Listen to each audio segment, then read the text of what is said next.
Dan Allah subhanahu wa ta'ala menjadikan kita sebagai orang-orang yang tahu akan tugasnya, untuk apa dia diciptakan oleh Allah subhanahu wa ta'ala di dunia ini. Allah ta'ala berfirman, "Wa ma khalaqtul jinna wal insa illa liya'budun." Aku tidak ciptakan jin dan manusia melainkan hanya untuk mengabdi, beribadat kepadaku. Ma uridu minhum rizqin wa ma uridu ayyut'imun.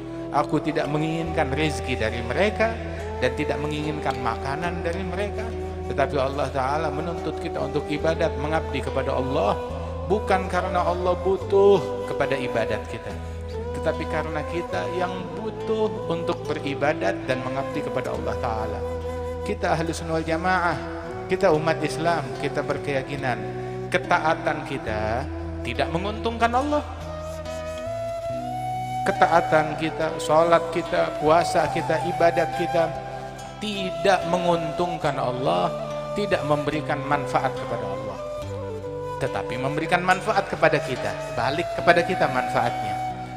Dan kemaksiatan yang kita lakukan tidak merugikan Allah, tidak membahayakan Allah, tetapi merugikan diri kita sendiri, menghancurkan diri kita sendiri. Kita nggak bisa menggolimi Allah, kita menggolimi diri kita sendiri. Sehingga dikatakan zalamta wa ma illa li nafsika ya fata, zalamta wa zulmun nafsi min agbahil wasfi. Kamu mencederai dirimu, dan mencederai diri sendiri adalah sifat yang paling tercela. Melukai diri sendiri dengan apa? Dengan kemaksiatan. Dengan kita melihat yang haram, berarti kita masang mata kita untuk disiram dengan api neraka besok hari kiamat. Dengan kita mendengar yang haram, berarti kita menyodorkan telinga kita untuk disiram dengan api neraka besok di hari kiamat. Dengan kita berucap yang haram, berarti kita mempersilahkan azab Allah untuk menimpa lisan kita. Begitu juga tangan kita dan kaki kita apabila digunakan kepada hal-hal yang diharamkan oleh Allah subhanahu wa ta'ala. Saudara-saudara sekalian, ketahuilah bahwasanya al-ma'asi baridul kufur. Kemaksiatan itu adalah utusan dari kekafiran, adalah telegram dari kekafiran. Zaman dulu tuh, kalau ada orang mau datang, dia kirim telegram dulu, saya mau datang sebentar lagi. Nah begitu juga kekufuran, sifat kekufuran itu sebelum dia datang, dia kirim berita, dia kirim kabar. Kabarnya adalah dengan munculnya kemaksiatan yang dilakukan hamba. Seseorang kalau dia udah terbiasa dengan dosa kecil, bakal terus menerus melakukannya, dan kelak bakal melakukan dosa besar. Dan dia akan terbiasa dengan dosa besar hingga dia akan ditimpa dengan kekufuran. Wal iyadzu billahi min dzalik. Idza aznaba al-'abdu dzamban nukitat fi qalbihi nuqtat sauda. Seorang hamba kalau dia melakukan sebuah dosa dan dia tidak bertaubat, maka muncul titik hitam di dalam hatinya. Kalau dia nggak taubat, titik itu bertambah hingga meliput semua hati. Nah itu yang disebut hijab di dalam hati manusia yang difirmankan oleh Allah Ta'ala, kalla bal rana ala qulubihim ma kanu yaksibun. Diliput hati mereka dengan hijab tersebut. Imam Ali bin Muhammad al-Habsyi sahibul Maulid, beliau bilang hujibu fahasbuhum al-hijabu azabu ya laitahum sami'un nida faajabu akafu ala kasbidz dzunubi wa laita id akafu 'alaiha ba'da dzalika tabu fasayus'aluna 'anidz dzunubi jami'iha wa 'alaihimu ba'da as-su'ali jawabu madza yufidu safal ma'ash wa ba'dahu ghusasul ma'ad wa kurbatun wa hisabu. Mereka terhijab dengan perbuatan dosa yang mereka lakukan, terhijab. Dan asal tahu aja, terhijab dari Allah itu adalah azab. Hijab itu adalah azab, waliyadzubillah min dzalik. Mereka menunggangi perbuatan dosa tanpa malu, tanpa sungkan, berbuat perbuatan dosa yang diharamkan oleh Allah Subhanahu wa taala. Dan Kelak mereka bakal dipertanggungjawabkan, bakal ditanya oleh Allah Subhanahu wa taala akan dosa yang mereka lakukan. Sebab kalau di situ ada pertanyaan, maka harus ada jawaban. Allah bakal bertanya kepada hamba dan hamba akan menjawab kepada Allah, hamba akan menjawab kepada Allah taala jawaban apa yang akan kita sampaikan kepada Allah Subhanahu wa taala. Madza yufidu safal ma'ash? Kenikmatan hidup di duniawi apa enaknya kalau berujung dengan bencana, dengan siksa, dengan murka Allah besok di hari kiamat. Waliyadzubillah min dzalik. Saudara-saudara sekalian, idza mata mru'un faqad qamat qiyamatuh. Seseorang kalau dia meninggal dunia, maka telah datang kiamatnya dia. Kiamat seseorang datangnya kapan? Kiamatnya dia. Begitu dia meninggal, khalas, buat dia itu adalah kiamat. Kiamat sughra, kiamat kecil, kiamat yang besar nanti. Hari kiamat semuanya beramai-ramai. Gak ada satupun dari kita yang bisa absen dari padang kiamat tersebut. Semuanya kita akan hadir. Karenanya saudara-saudara sekalian, persiapkan diri kita untuk kematian tersebut. Sebab kematian gak ada jalan buat meloloskan diri. Mau yang muda, yang tua, yang laki, yang perempuan, yang kaya, yang miskin, yang pejabat, yang rakyat, semuanya bakalan meninggal dunia. Allah Subhanahu wa taala berfirman, kullu nafs dha'iqatul maut. Setiap yang bernyawa, setiap manusia akan mencicipi kematian. Semuanya bakal mencicipi kematian. Enggak ada jalan buat meloloskan diri untuk kematian. Allah taala berkata, berfirman kepada makhluk yang paling dicintai, yang paling agung, yang paling dikasihi, yang paling disayang oleh Allah taala, Nabiuna Muhammad sallallahu alaihi wasallam. Allah taala bilang kepada Rasulullah, innaka mayyitun wa innahum mayyitun. Kamu mayyit, kamu ya Rasulullah, ya Habibi, wahai kekasihku, wahai Rasulku, wahai Nabiku, kamu mayyit, calon mati, kamu akan mati. Mayyit yani qabilun lil maut. Mayyit yutlak ala man qad mat wa lam yamut lakinnahu qabilun lil maut. Mayyit itu adalah sebuah istilah yang diperuntukkan kepada orang yang bisa mati, baik dia sudah mati ataupun belum mati, disebutnya mayyit. Kalau sudah mati disebutnya mayit. Tapi kalau mayyit itu walaupun dia masih hidup, dia dapat julukan mayyit. Kamu adalah mayyit, calon mati. Wa innahum mayyitun, dan mereka semuanya calon mati, termasuk kita di sini. Kita semuanya calon mati, kita semuanya mayyit. Lihat sebelah kanan kita muka mayat, sebelah kiri muka mayat, depan belakang kita semuanya muka mayat. Kita semuanya calon mati. Nah terus kalau kita sadari itu, baru kita sadar kita banyak ditipu, kita banyak dibohongin. Dibohongi oleh dunia, dibohongi oleh nafsu kita, dibohongi oleh hawa kita, dibohongi oleh dunia, oleh pernak-perniknya, dibohongi oleh harta, dibohongi oleh tahta, bahkan dibohongi oleh ambisi kita. Dengan ambisi kita, kita dibohongi, ditipu dengan itu semuanya. Allah Ta'ala berfirman, innaka mayyitun wa innahum mayyitun. Allah Subhanahu wa Ta'ala pun juga berfirman di dalam Al-Quran, kullu nafsin dha'iqatul maut wa innama tuwaffawna ujurakum yaumal qiyamah. Masing-masing bakal diganjar besok akan apa yang dia lakukan, diganjarnya hari kiamat. Enggak ada yang luput dari catatannya Allah, dari hitungannya Allah Ta'ala. Kita pernah berkata satu ucapan, satu perkataan, ada catatannya, ada datanya. Kita lupa, Allah Ta'ala ingat. Semuanya terdata. Wa may ya'mal mithqala dzarratin khairan yarah wa may ya'mal mithqala dzarratin syarran yarah. Yang bikin satu titik kebaikan dia bakal lihat, yang membuat satu titik kejahatan ada, semuanya terdata, ada balasannya. Mali hadzal kitab la yughadiru saghiratan wala kabiratan illa ahsaha wa wajadu ma amilu hadira wa la yadhlimu rabbuka ahada. Itu sehingga ketika dibagi-bagikan itu kitab catatan amal manusia, wa kullu insanin alzamnahu ta'irahu fi 'unuqihi wa nukhrija lahu yawmal qiyamati kitaban yalqahu mansyura iqra kitabak kafa bi nafsika al-yawma 'alaika hasiba. Dilihat catatan amalnya semuanya terdata. Yang besar, yang kecil semuanya terdata. Itu ulama Ibn Abbas, beliau mengatakan yang kecil senyuman, yang besar gah-gahah, tertawa dengan suara, itu juga ada catatannya. Bakal ditanya, kenapa kamu ketawa, kenapa kamu tersenyum, kenapa kamu menoleh, kenapa kamu melirik, semuanya bakal ditanya, diinterogasi oleh Allah. Sebagaimana tadi dikatakan, wa alaihimu ba'da su'ali jawabu. Ada pertanyaan, harus ada jawaban. Kita udah siapkan belum jawaban kita untuk Allah Subhanahu wa taala? Kita mau berbohong, kita mau berdusta, maka Allah taala tutup mulut kita. Kita mau ingkar, mulut kita ditutup.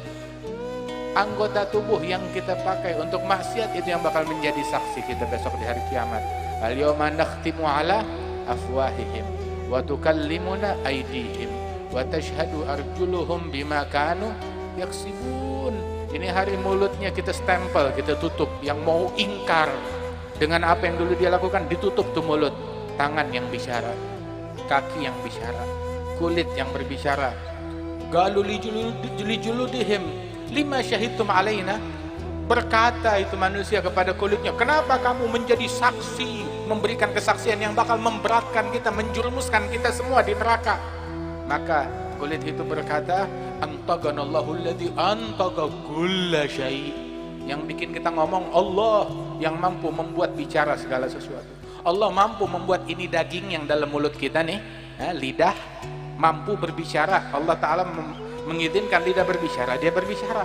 Sebagaimana Allah maha mampu membuat daging yang dalam mulut ini, lidah berbicara, Allah mampu membuat tangan berbicara, Allah mampu membuat kaki berbicara, Allah mampu membuat kulit dan seluruh anggota tubuh manusia berbicara dengan izin dari Allah Jalla Jalaluhu Ta'ala Ta'zamatuh. Kita banyak mikirin yang lain, tapi yang ini kita nggak pikirin, yang ini nggak kita pikirin. Kapan kita merenung, ini tangan saya udah maksiat apa aja yang udah dilakukan oleh tangan saya. Tangan saya udah menyelam yang bukan muhrim udah berapa banyak. Mata saya ngelihat yang haram udah berapa banyak. Kita nggak mikir itu, kita mikirin ini, mikirin berita, mikirin ini naik, ini turun, harga naik, harga turun, pemimpin naik, pemimpin turun, jenderal naik, jenderal turun. Semuanya dipikirin kecuali akhirat, kecuali dosa kita, kecuali kematian kita, kecuali nasib kita di lubang kubur di malam pertama kelak seperti apa. Itu yang absen dari pikiran kita. Semua hal duniawi kita pikirkan, tapi akhirat kita lalaikan. Itu Allah Subhanahu wa Ta'ala memberikan standar kacamata, pola pikir mizan. Mizan adalah tolak ukur sebuah pemikiran sesuai kacamata Islami yang diajarkan oleh Allah Subhanahu wa Ta'ala. Allah Ta'ala, kita banyak menyangka ini beruntung, ini sial, ini sukses, ini gagal, ini menang, ini kalah, ini berhasil, ini tidak berhasil. Apa sih yang disebut berhasil? Apa yang disebut beruntung? Apa yang disebut sukses? Allah Ta'ala menyebutkan faman zuhziha 'anil nar wa udkhilal jannah faqad faz. Barang siapa yang diselamatkan dari api neraka, dimasukkan ke dalam surga, maka dia telah sukses, maka dia telah berhasil, maka dia telah beruntung. Apapun usaha yang kita lakukan, mau itu harta ataupun rumah yang kita bangun, pesantren yang kita punya, majelis yang kita bina, murid yang kita didik, harta yang kita miliki, uang yang kita kumpulkan, investasi yang kita tanamkan, itu bawa untung atau bawa sial? Kita lihat, kalau seandainya itu semua membuat kita jauh dari neraka, membuat kita masuk dalam surga, itu bawa untung, faqad faz. Tapi kalau gara-gara harta, tahta, popularitas, kita malah kejeblos dalam api neraka, membuat kita jauh dari surganya Allah Ta'ala, maka bawa sial. Tahta, jabatan yang membuat kita terjeblos dalam api neraka, gagal masuk surga, itu kegagalan yang hakiki, maka itu adalah tahta yang bawa sial, harta yang bawa sial, anak yang bawa sial, istri yang bawa sial, keluarga yang bawa sial, popularitas yang bawa sial, pengikut yang bawa sial. Waliyadzubillah, hatta majlis membuat kita menjadi gagal masuk surga.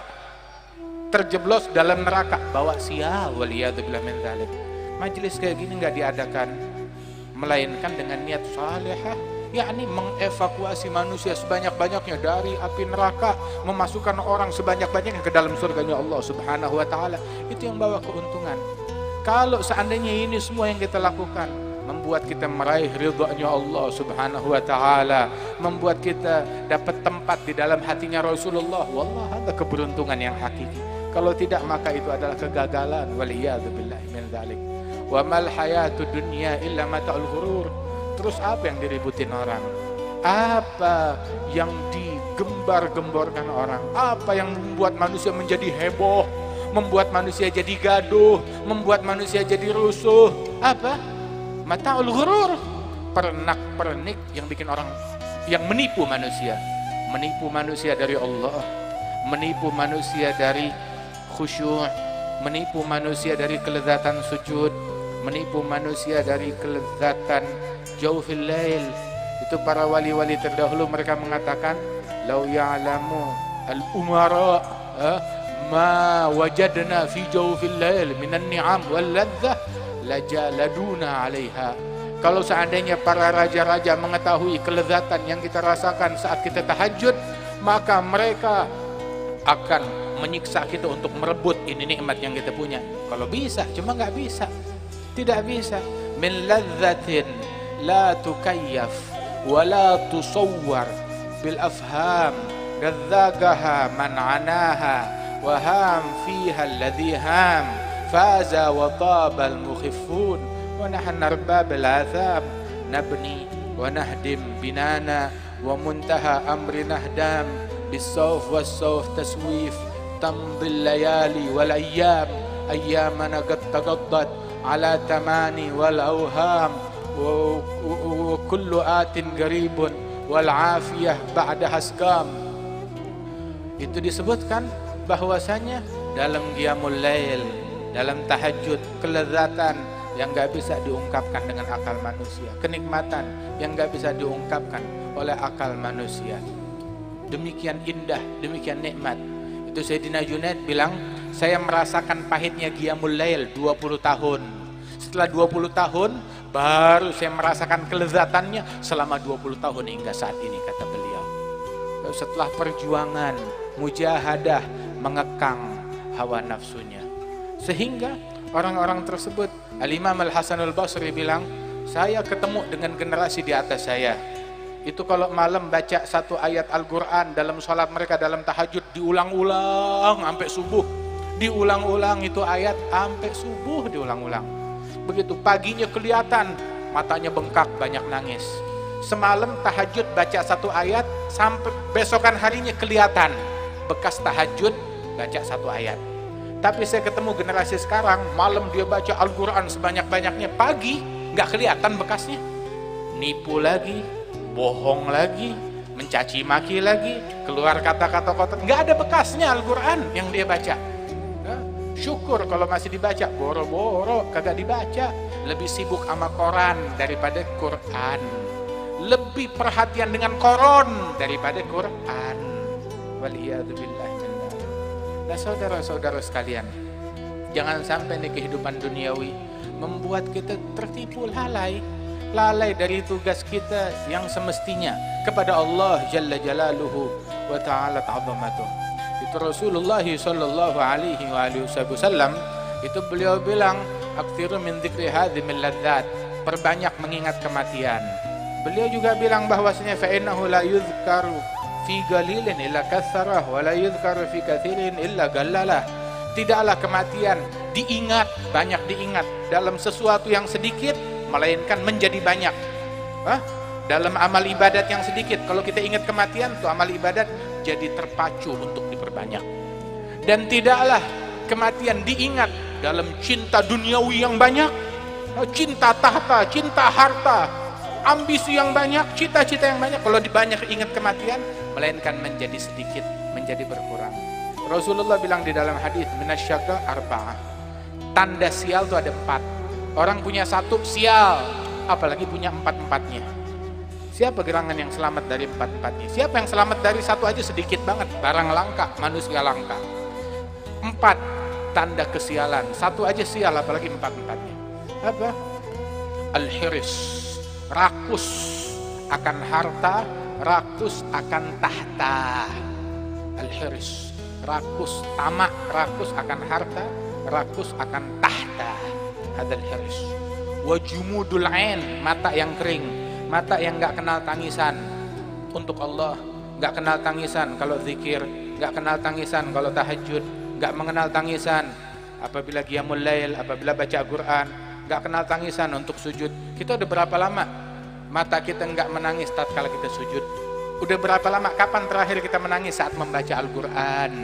Kapan terakhir kita menangis tatkala ingat malam pertama di kuburan? Mungkin enggak terlintas dalam benak kita hal yang demikian tersebut. La ilaha illallah. La ilaha illallah. Jumudul ain, mata yang kering, yang enggak kenal tangisan untuk Allah, enggak kenal tangisan untuk akhirat. Tahu enggak kenapa sekarang banyak musibah? Kenapa sekarang banyak bala? Kenapa sekarang banyak bencana? Padahal penceramah kita banyak, pendakwah kita banyak, ulama banyak. Begitu. Tahu apa? Kita kekurangan orang yang pandai menangis untuk Allah. Dulu ulama kita ahli nangis. Walaupun nggak bisa pidato, ahli nangis. Kerjaannya tiap malam nangis. Idza ru'u yushharu dzikrullahi fahuwa lahum sima 'alal jibahi yu'rafu ma'nahum bil ishtibahi min haitsu ma yu'rafu dzul jalali. Itu kalau orang melihat ada wajahnya Al-Habib Muhammad bin Ahmad Al-Haddad, Al-Habib Muhammad bin Ahmad Al-Haddad, abahnya Habib Abdul Qadir Al-Hawi, bukan tukang pidato, bukan tukang ceramah, tapi wajah yang mencerminkan khusyuk, wajah yang pandai menangis, pandai khusyuk, takut kepada Allah Subhanahu wa taala. Habib Ali bin Husain bukan tukang pidato, bukan tukang ceramah, begitu, tetapi tukang nangis untuk Allah Subhanahu wa taala. Al-Habib Ali bin Abdurrahman Al-Habsyi, dia ceramah, dia pidato, dia mengajar, tetapi tahu gak yang paling dikenal dari beliau apa? Kalau bilang la ilaha illallah, semua yang hadir pada nangis, ketularan sama khusyuknya beliau. Kalau disebut nama Nabi Muhammad, beliau nangis. Itu yang dikenal. Dan guru-guru kita yang terdahulu semuanya kayak begitu, radhiyallahu anhum ajma'in, tukang nangis. Itu yang kita kurang nih, orang yang kenal tangisan untuk Allah. Itu di dalam hadis Rasulullah menyebutkan bahwasanya lau baka bakin fil ummah la rahimahumullah, dibuka seandainya seseorang menangis, satu orang menangis di dalam suatu umat, Allah akan menyayangi seluruh umat berkat tangisan satu orang ini. Tapi tangisan yang bagaimana? Tangisan untuk Allah, bukan tangisan menangisi harta, bukan menangisi tahta, bukan menangisi dunia. Kita taunya tangisan kalau di kehilangan kekasih, kalau kehilangan barang, kalau kehilangan benda, kalau kena musibah, kalau kena kematian, bahkan kalau kehilangan dompet atau hilang motor atau hilang handphone. Mana tangisan untuk Allah Subhanahu wa taala? Ini penyakitnya orang sekarang, jumudul ain, mata yang kering, mata yang kering. Waliyadu billahi min dzalik. Minasyaga arba'ah, termasuk tanda sial itu 4. Al-hirs, tamak, rakus, raka akan tahta dan harta akan dunia. Wujumudul ain, mata yang kering dari tangisan, tangisan akhirat karena Allah Subhanahu wa taala. Wa tulul amal, panjang cita-cita, banyak cita-cita duniawi, mengagendakan segala hal duniawi, semuanya dia rencanakan kecuali akhirat, kecuali kematian, kecuali perencanaan dia buat masuk kubur gagal, berantakan semuanya. Itu yang enggak direncanakan. Dia punya perencanaan buat dunia, tulul amal. Itu kalau ditanya ahli kubur, ditanya kalian meninggal dunia, ada gak cita-cita kalian yang belum tercapai? Semua bakal bilang belum tercapai. Banyak yang belum tercapai, semua bakal tunjuk tangan. Sebab cita-cita manusia lebih panjang dari umurnya. Umurnya cuma 40 tahun, 50 tahun, 60 tahun, cita-citanya bisa 100 tahun. Kebanyakan manusia seperti itu, semua manusia seperti itu. Hakada tulul amal, panjang cita-cita tanpa dikontrol dengan bawabit al-adab wasyara' wasuluk. Itu yang membuat cita-cita menjadi liar, membuat orang kalap, gelap mata, hingga menunggangi hal yang diharamkan oleh Allah Subhanahu wa taala. Waliyadzu billahi min dzalik. Tulul amal, panjang cita-cita itu tanda sial. Sama satu lagi apa? Gaswatul galab, hati yang beku. Inna ab'ada qulubin nasi Mirabbina rahimi qalbun qasi. Hati yang paling jauh dari Allah adalah hati yang beku, nggak tersentuh dengan nasihat, nggak tersentuh dengan Al-Quran, nggak tersentuh dengan zikir. Orang dulu, idza tuliyat alaihim ayatuhu zadathum imana. Kalau dilantunkan ayat-ayat Allah tambah iman. Wa ala rabbihim yatawakkalun. Keluar air mata mereka, tambah tawakal mereka, tambah iman mereka, tambah yakin mereka. Masalahnya kita sekarang dibawakan Al-Quran nggak tersentuh, dibawakan hadis nggak tersentuh, dibawakan nasihat nggak tersentuh, hatinya udah beku. Tapi kalau dibawakan kabar duniawi, walaupun dengan kemasan agama, wah, baru heboh, baru tersentuh. Maaf, orang lebih takut kepada hal-hal duniawi ya daripada dengan perkara-perkara akhirat, dan itu yang terjadi dengan zaman kita ini. Sehingga ketika hati manusia sunyi dari ketakutan kepada Allah Ta'ala, dibuatlah hati tersebut oleh Allah dihukum dengan takut kepada selain Allah. Yang takut sama harga naik, yang takut dipecat, yang takut diambekin, yang takut dengan dengan harta yang hilang, yang takut dengan penyakit, yang takut dengan musibah, yang takut dengan gempa bumi, yang takut hujan dikit, takut banjir, takut ini, takut semuanya. Sampai lalat bikin kita takut, sampai nyamuk bikin kita takut, sampai virus yang nggak kelihatan bikin kita takut, bikin kita bingung. Kenapa? Telah luntur dalam hatinya ketakutan kepada Allah Ta'ala hingga dihukum untuk takut kepada selain Allah Subhanahu wa Ta'ala. Tetapi barang siapa yang takut kepada Allah Ta'ala, Allah Ta'ala jadikan semua makhluknya takut dan patuh kepada dia. Dalam hadis qudsi, dalam hadis disebutkan dalam sebuah athar, man ata'a Allah ata'ahu Allah, man khafa Allah khafahu kullu syai'. Barang siapa yang taat kepada Allah, Allah bakal turutin segala maunya dia, segala yang dia inginkan. Barang siapa yang takut kepada Allah, Allah Ta'ala bikin segala makhluk takut dan tunduk kepada dia. Mudah-mudahan Allah Ta'ala penuhi seluruh relung hati kita dengan rasa takut kepada Allah Subhanahu wa Ta'ala. Dan Allah Ta'ala keluarkan dari hati kita ketakutan kepada makhluk, kecondongan kepada makhluk yang menghijab kita dari ma'rifah kepada Allah Subhanahu wa Ta'ala.